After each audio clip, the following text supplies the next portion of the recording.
Olá, bem-vindos ao Nelscast, o podcast da Nels. Meu nome é Mariana Amado, sou gerente de Relacionamento e Comunicação Institucional da entidade. Hoje a gente vai falar, continuando nossa trilha de investimento, a gente vai falar um pouquinho sobre o processo de escolha dos investimentos na Nels. Para falar nesse assunto, a gente está com Alexandre Vita, nosso diretor de investimentos, e Cleiton Pires, nosso gerente de planejamento e pesquisa. Vita, a gente já falou em programas anteriores sobre a política de investimentos. E eu queria que você contasse um pouquinho como é definida essa política de investimentos. Não, perfeito. A gente costuma dizer aqui internamente que a política de investimentos é nosso grande guia, né? E nossa grande referência para fazer a gestão dos investimentos, para fazer a alocação dos recursos, né? Na política, a gente precisa, sempre com um horizonte de longo prazo, estabelecer quais são as alocações que a gente vai fazer nas classes de ativos para cada plano de benefício e para cada perfil de investimentos. Então, na política, a gente precisa dizer se um perfil ele é, digamos, moderado, que tem tanto ativos mais conservadores como ativos de risco, eu tenho que dizer qual é o percentual de alocação que eu vou ter em cada uma dessas classes de ativos. Para poder você atingir, ou aliás, determinar esses níveis de alocação, a gente faz o que se chama de otimização, né? Então, para cada um desses perfis, no caso dos planos CDs, ou para as próprias carteiras dos planos BDs, a gente roda ali dentro das classes de ativos possíveis de serem alocadas e investidas, que a legislação permite. Você determina ali, roda essa otimização para dizer qual é a carteira ótima, vamos dizer assim, que vai assegurar o maior retorno, dado os limites de risco no longo prazo. Então, quando a gente faz isso, a gente roda essas simulações, a gente tem para cada perfil e para cada plano, essas chamadas alocações objetivo. Então, se eu tenho lá um perfil agressivo, eu tenho lá dizendo que ele tem eventualmente mais de 40% em renda variável, um pedaço em alternativos ou multimercado estruturados. Eu vou ter X% na renda fixa, depois a gente vai explodir isso, vai ter uma parte que vai ser em crédito privado, uma parte que vai ter exposição à inflação. Então, toda essa alocação, ela é definida na hora de fazer a política de investimentos. E uma vez definida, a gente tem que implementar essa política e mensalmente acompanhar essas alocações para avaliar se a gente está enquadrado dentro desses percentuais que a gente definiu ou se precisa fazer algum ajuste. E por que eventualmente ocorrem esses desbalanceamentos em relação à política que a gente aprovou? Primeiro porque os próprios ativos eles vão tendo ali rentabilidades no mês a mês que vai provocando algum desbalanceamento nessas carteiras, né? Então a gente tem que, não necessariamente mensalmente, né? Mas a cada 2 meses, a cada 3 meses, eventualmente, você pode ter que chamar de volta para essas chamadas alocações centrais previstas nas políticas, né? Outra situação que pode provocar algum desbalanceamento dentro das carteiras são as mudanças de perfis que os participantes acabam fazendo e você às vezes traz dinheiro do perfil super conservador, que tem uma alocação ali mais concentrada em Selic, em CDI, que são ativos de baixo risco, se muda para um perfil agressivo, então entra dinheiro na renda fixa, aí dá uma desbalanceada, eu tenho que comprar renda variável, eu tenho que comprar multimercado para voltar a rebalancear essas carteiras. Então, assim, isso faz parte do acompanhamento da política de investimentos. Então, a política você escreve anualmente com um horizonte de 5 anos, quais são essas alocações objetivos, tudo isso obviamente baseados ali em estudos de cenários prospectivos, né, que a gente recebe das nossas consultorias, a gente olha para trás também para poder verificar ali retornos históricos. Cada classe de ativo, cada plano, cada perfil vai ter ali os chamados benchmarks, que são os indicadores de referência a serem perseguidos. Todo plano de benefício aqui ele tem um objetivo final de pagar lá no futuro um benefício para os seus aposentados ou os seus assistidos. No caso do plano CD, ele é num formato de complemento de renda, né, de complemento do INSS, para que você atinja um salário ali próximo ao que você tinha na ativa. No caso do BD não, que você tem ali um benefício assegurado também próximo da ativa, mas independe dessa relação da sua reserva ali individual. Então, na medida em que você faz essas projeções para a política de investimentos, você está olhando lá para frente para conseguir rentabilizar esses recursos para que os participantes e assistidos atinjam esse objetivo na hora em que entram ali em aposentadoria, né? Então, basicamente são essas as informações em relação à política. Tem também o aspecto de gestão de riscos, né? A política ela traz ali toda a relação de riscos que a gente tem que estar considerando na hora de elaborar e acompanhar a política. Então, risco de liquidez é um risco super importante. A gente fala muito de risco de mercado, risco de elevação de taxa de juros, risco de variação de preço, mas para os nossos planos de benefícios, tanto BD quanto CD, a gente tem que estar sempre atento a risco de liquidez. E por que isso é importante? A gente pode alocar recurso em investimentos que são mais líquidos, ou seja, que eu consigo resgatar com mais facilidade, eventualmente no mesmo dia ou com 2, 3 dias. Ou eu posso ter uma alocação em determinado fundo de investimento, um fundo eventualmente de infraestrutura ou um fundo de investimento em participações, que eu simplesmente não posso resgatar e às vezes tenho que esperar 10 anos para receber esse dinheiro de volta.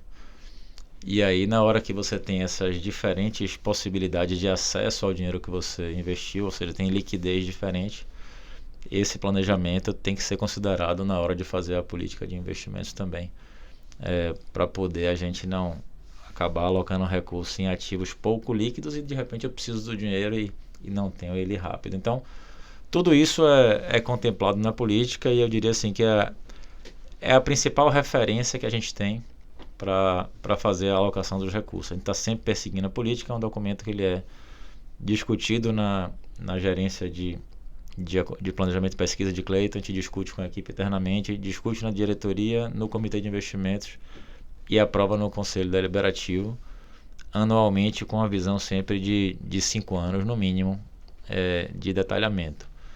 Não quer dizer que eu não possa mexer ao longo do ano mais de uma vez, havendo algum evento relevante, a gente pode revisar a política, chama uma reunião do Conselho Deliberativo, apresenta qual é a alteração relevante que houve e faz a atualização.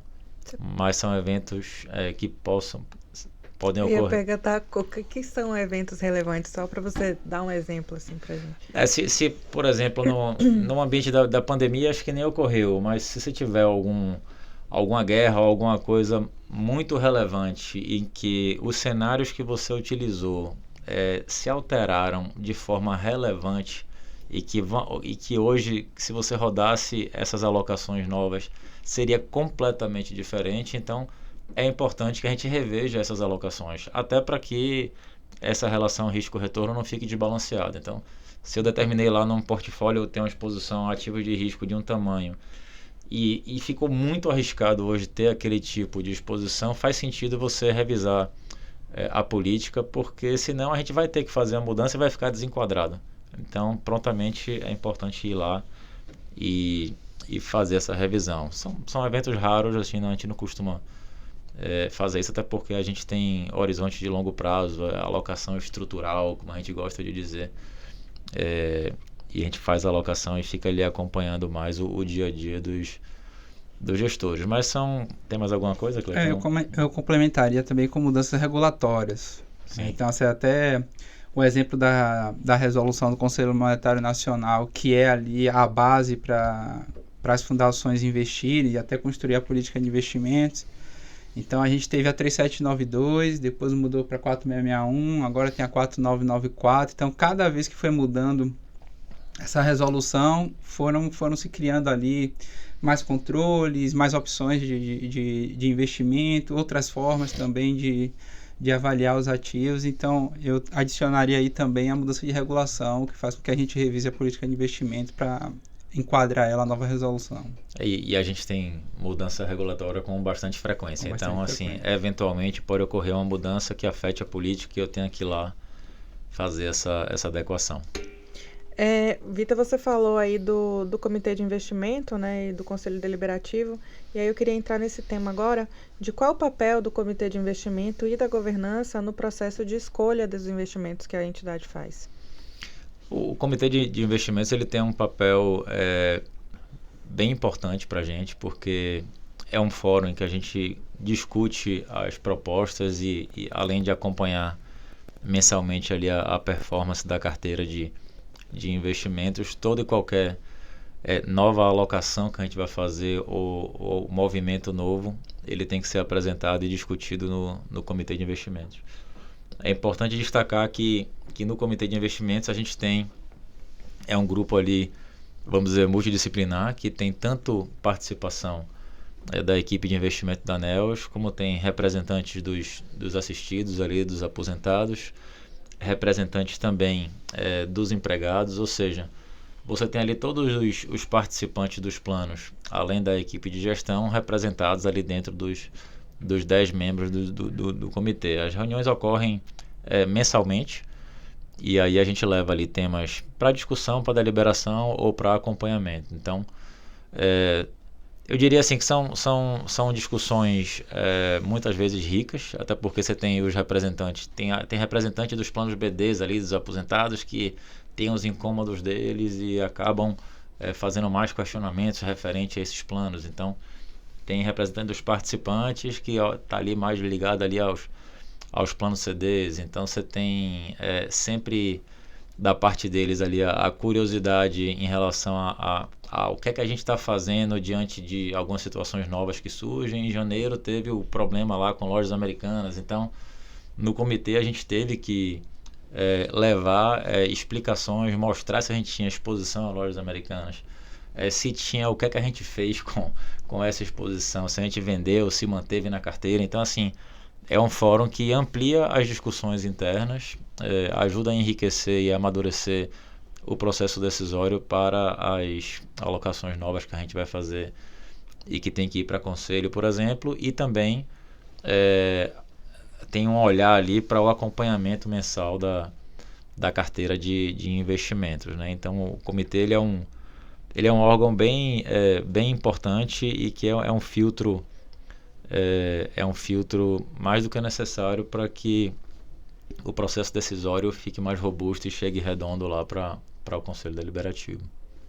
A gente falou, Cleiton, de política de investimento, falamos aqui do papel do comitê e da governança, e aí eu queria chegar agora no ponto principal de como é o processo de escolha dos investimentos que a ANEELS faz.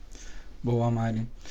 Esse processo é o dia a dia, né, da área da gerência ali de planejamento e pesquisa. Então, como já foi dito, né, você tem ali cada plano, sua carteira ótima, e aí a gente vai buscar ali encontrar quais são as classes e os gestores ali que sejam os melhores naquele segmento.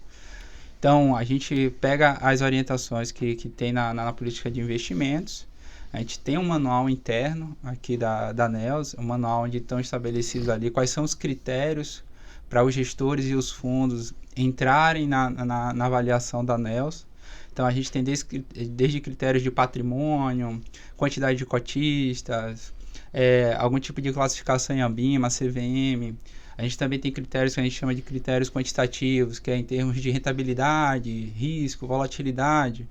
A gente acompanha ali cerca de 4 janelas, então a gente vê cada indicador quantitativo, 12 meses, 24 meses, 16 meses, 48. Então a gente tenta avaliar ali a consistência daquele gestor, daquele fundo, daquela estratégia, e a partir daí a gente também passa para uma avaliação que a gente chama de avaliação qualitativa. E para a gente a avaliação qualitativa é até muito mais importante do que a avaliação quantitativa, né? Que quantitativa você olha muito passado, né? A qualitativa a gente consegue enxergar o porquê dos resultados passados e se esse gestor ele vai conseguir manter essa consistência de retorno no futuro. Então, nessa análise qualitativa, a gente vai olhar quem é a equipe, a formação da equipe, a gente olha todo o processo de tomada de decisão, avalia se tem comitê, quem são as principais pessoas na tomada de decisão. Então, como essa decisão é tomada e registrada, como isso é implementado na carteira. A gente, com a ajuda da coordenação de risco também, a gente avalia como é que são tratados os riscos da carteira, né? Se há ali um acompanhamento do que foi prometido, do que está ali no regulamento daquele fundo, daquela estratégia, ele está cumprindo. Então, esse é um processo, não digo que é muito demorado, a gente tem até uma metodologia que a gente consegue ali no curto, médio prazo, a gente tomar a decisão de seleção, mas é um processo que envolve muito a equipe, uma análise profunda, pesquisas, a gente utiliza alguns softwares de dados para pegar informações ali sobre a estratégia, sobre os gestores, e a partir daí a gente cria ali um relatório, cria uma amostra, onde a gente leva para o comitê de investimento, depois de discutido internamente pela diretoria de investimentos, a gente leva essa amostra e as sugestões ali de quais os gestores a gente gostaria de trazer para dentro da carteira da ANEELS. E a partir daí, a partir da recomendação do Comitê de Investimentos, a gente também faz uma visita ao gestor para tentar identificar se tudo que ele informou a gente, né, em termos de documentos, nas conversas que a gente fez com eles antes até de levar para o Comitê de Investimentos, a gente faz essa visita para ver se os controles estão corretos, a gente pede evidências de tudo que ele falou para a gente, em alguns casos testa alguns sistemas, até sistemas de risco também. Então, a gente acha bem importante essa visita, porque ali a gente consegue pegar alguns escorregões, vamos dizer assim, do gestor, né? Então, já teve alguns casos que na conversa, em videoconferência, em calls, o gestor tinha assim, um excelente sistema de risco, mas quando a gente foi lá em loco, pediu para ele fazer uma simulação de reserva, uma simulação de operação de day trade, que até é proibido pela resolução 4994, é vedado, a operação passou no sistema de risco. Então, essas situações a gente acaba detectando quando a gente vai lá em loco e conversa com o gestor, e aí traz também, a gente faz um relatório, mostra para toda a governança esse relatório, tudo que a gente viu lá. A gente tem critérios também, onde a gente tenta ali pontuar e criar uma nota para esse gestor, e aí dando sequência na aprovação ou não daquele gestor para a gente fazer a alocação. Então, assim, é um processo bem amarrado, é um processo que a gente vê sempre melhorando ele, desenvolvendo, né? Um processo ali estático, né? Fechado, amarrado, amarrado que eu falo em termos de não poder mudar. Então, a gente percebe essa mudança, né, da dinâmica do mercado. Então, o processo de investimento, de tomar a decisão da fundação também tem que acompanhar isso. E envolver ali outros indicadores, outros temas ali dentro do processo de seleção. Tem aspectos que são muito sutis e que não são tão óbvios, né? Na hora que a gente vai selecionar um gestor, e essa reunião presencial ela é super importante para detectar algumas situações, como o Cleiton falou. Então, tem vezes que você senta para conversar com o gestor ou o principal executivo da casa e o cara não tem tempo, quer fazer uma conversa super rápida, atende a gente em meia hora e sai. Ele leva lá o pontinho negativo, porque se ele está me atendendo rápido assim, muito provavelmente lá na frente talvez ele também não tenha tempo para nos atender, e a gente não quer isso. A gente quer estar perto, quer ter as explicações rápidas, quer ter as informações ali em tempo real se necessário. Outra coisa importante que a gente olha bastante é a equipe, né? A equipe dessas casas, dessas gestoras, quanto tempo essa equipe está junta, se essa equipe tem muita rotatividade. A gente chega a olhar o plano de carreira, né? Se eles têm participação na sociedade ou não.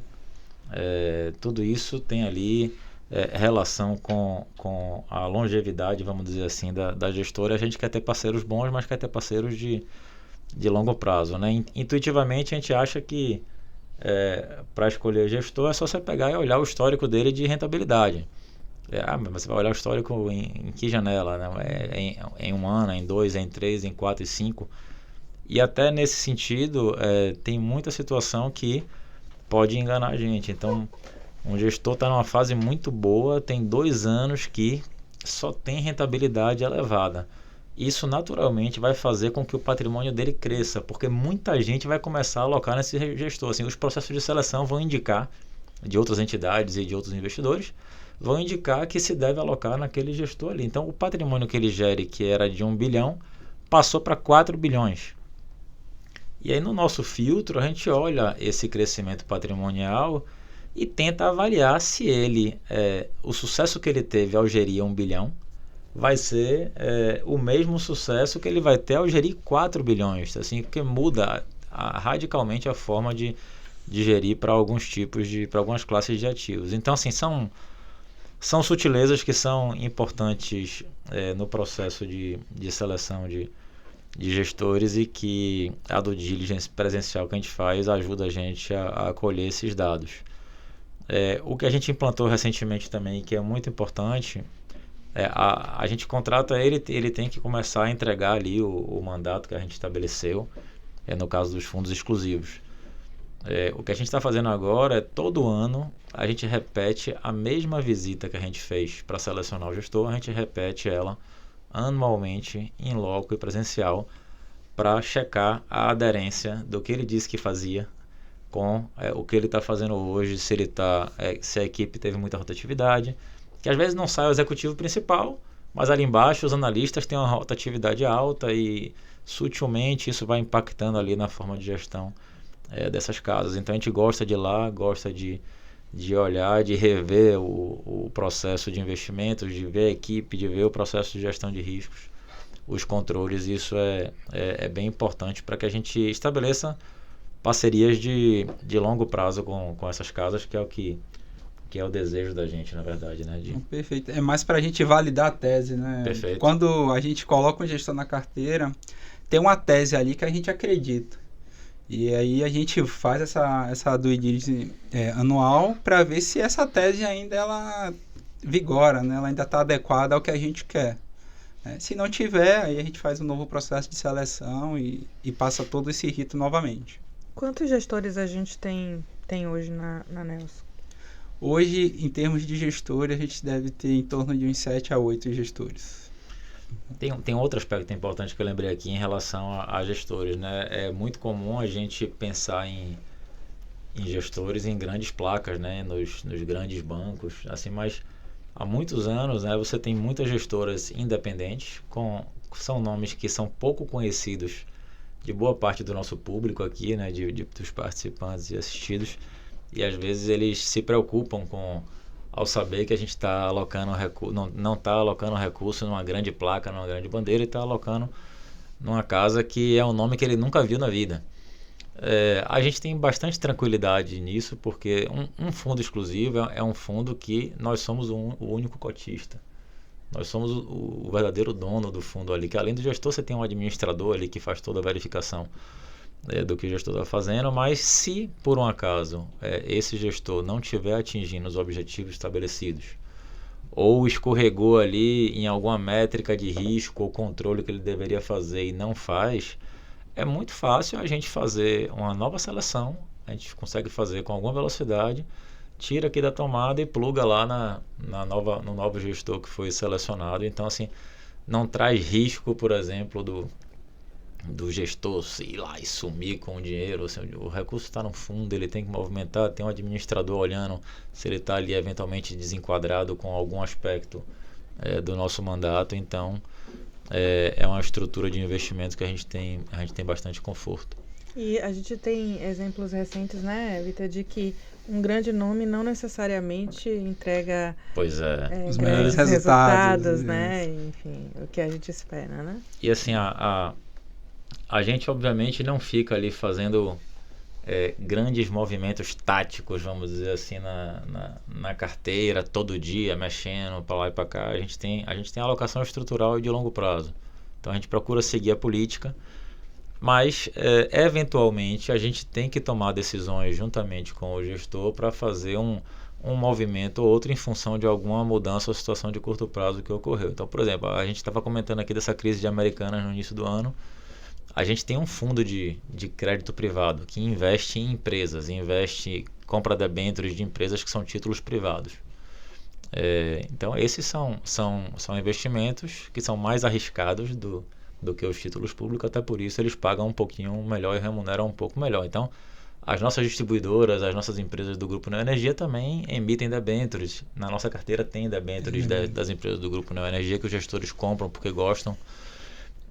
Mas nessa situação ali da Americanas acabou ficando um risco e um contágio ali em relação a esse mercado de crédito privado, que quando começou a aparecer esse sinal de fumaça, a gente interagiu com o gestor, fez contato e combinou que ia pegar o fundo, que tem quase 300 milhões, e ele falou, vamos reduzir um pouco a exposição a crédito privado nesse período que vai ser mais conturbado, vamos ficar mais com dinheiro em caixa, em CDI.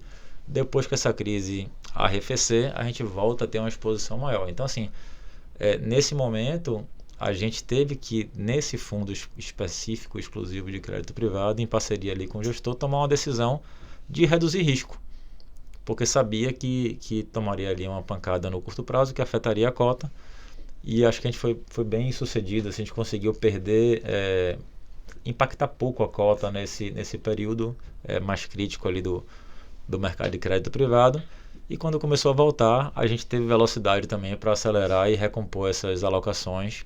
O fundo está indo super bem agora, sendo o destaque aí da renda fixa. Então, esse é só um exemplo de como é que isso é gerido. Assim, a gente busca, obviamente, estar ali seguindo a política, mas tem alguns parafusos que tem que ser apertados ao longo do tempo. Não fica fazendo isso todo dia, porque não faz sentido, não é nosso papel aqui.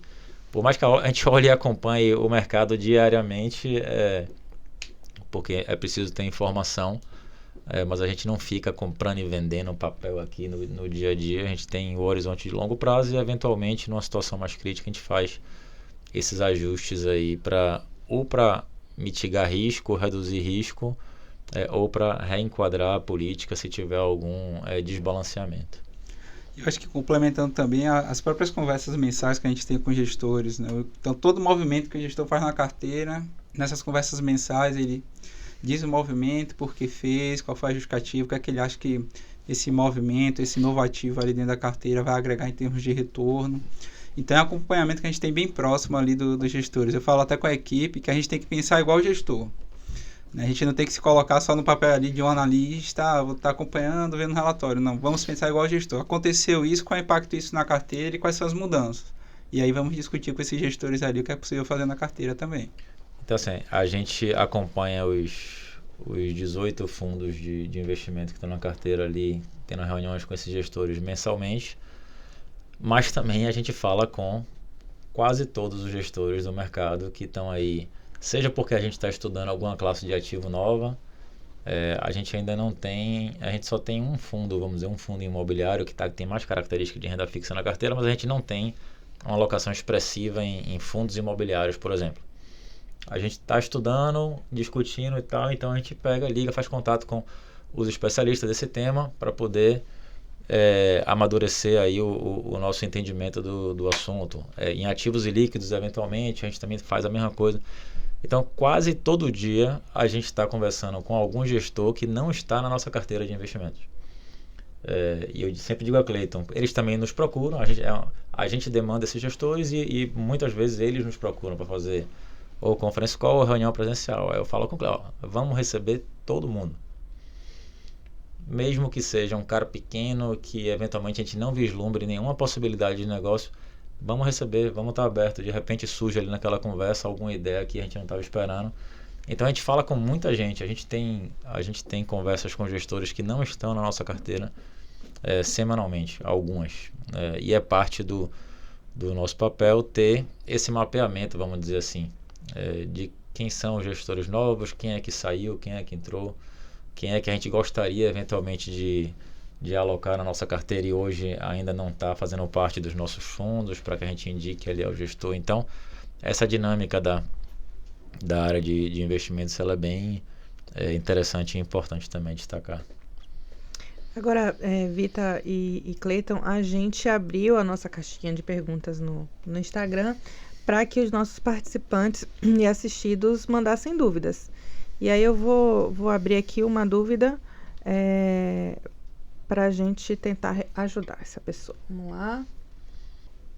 Acho que é Jailson, ele mandou, não é uma pergunta, e aí fica a dica e o pedido da gente para que quando enviar a dúvida, envie como pergunta, mas eu acho que a gente conseguiu entender o que ele quis dizer, que é sobre reserva de emergência. Não tem muito a ver com o que a gente está discutindo aqui, mas não vamos deixar nosso participante sem essa resposta. Então eu queria que vocês falassem um pouquinho sobre reserva de emergência. Não, tá bom. Assim, reserva de emergência é um tema bem importante e muito voltado para finanças pessoais, né, e planejamento financeiro. Então, quando você está falando de planejamento financeiro e planejamento ali de fluxo de caixa, é sempre recomendável, e os livros, textos, todos trazem essa informação de que a gente tem que ter ali uma reserva para equivalente, vamos dizer assim, a 6 ou 8 meses em geral das nossas obrigações mensais, dos nossos compromissos financeiros, para que possa suportar ali uma eventual surpresa se você, por qualquer motivo, sair da empresa, do seu emprego, ou tem um problema de saúde na família que você vai precisar acionar ali no curto prazo essa reserva. Então, é sempre recomendável, né? Assim, aqui a gente está, na NEOS a gente administra os planos com uma visão de longo prazo, né? Reserva de emergência é uma gestão de financeira e de finanças pessoais de curtíssimo prazo. Então, é sempre importante e relevante ter esse tipo de reserva. Mas aqui no nosso caso em particular, o nosso horizonte é de longo prazo, né? Então a gente está preocupado se lá na frente, na hora que os participantes resolverem se aposentar, ele está lá com uma reserva parruda para poder ter tranquilidade nessa nova etapa da vida, né? Então, pessoal, façam sua reserva financeira nos seus investimentos pessoais e continuem contribuindo aqui na NEOS, inclusive com contribuições voluntárias com uma visão de longo prazo aí para a aposentadoria. Obrigada, Vita. Obrigada, Cleiton. A gente encerra esse episódio aqui e até o próximo NEOScast. Obrigado. Obrigado.